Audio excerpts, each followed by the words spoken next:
Yochevad Lifshitz has given her first interview. She's criticized the Israeli border patrol, the Israeli government for not taking security seriously, and for the attack that led to the deaths of nearly 1,500 Israelis and a huge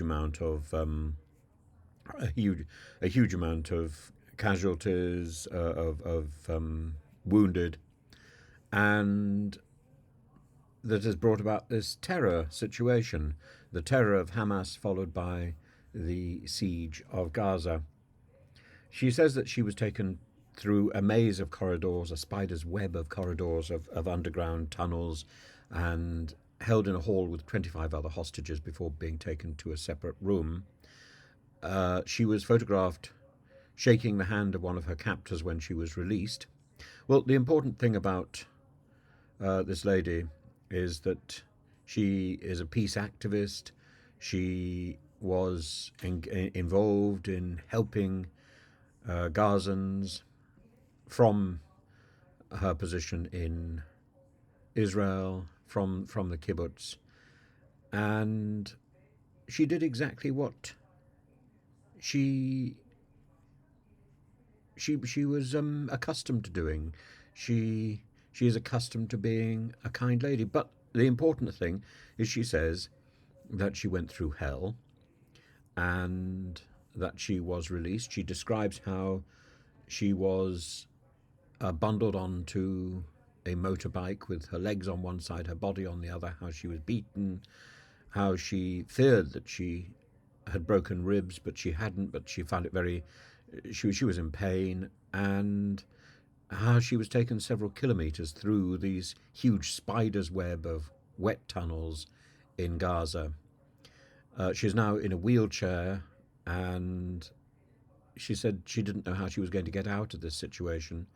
How she was kidnapped, how she was taken away through ploughed fields.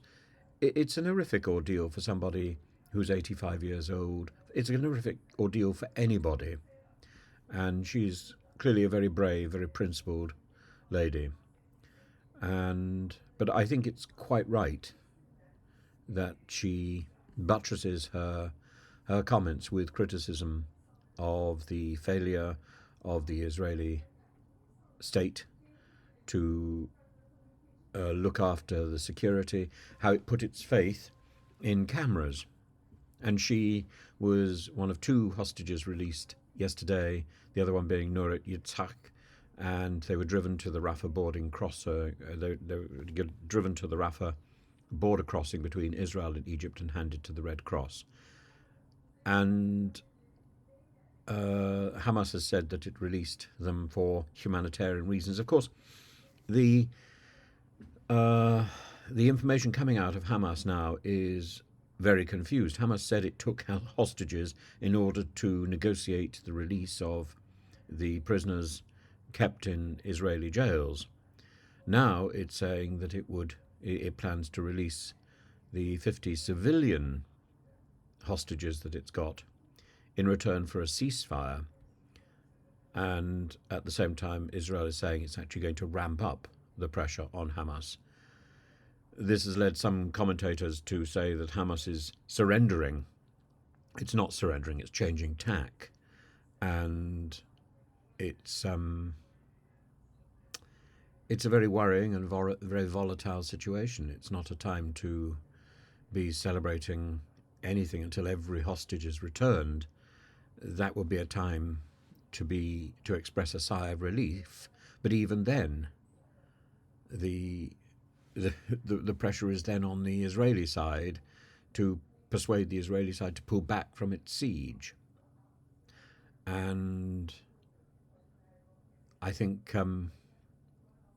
now is the time to recognise that both sides have been pushed to the limit. It's going to take miraculous intervention and miraculous diplomacy to pull this back to some sort of normal. And you've got two extreme positions. and ordinary people caught in the middle. And two extreme positions both knowing that they have made major mistakes.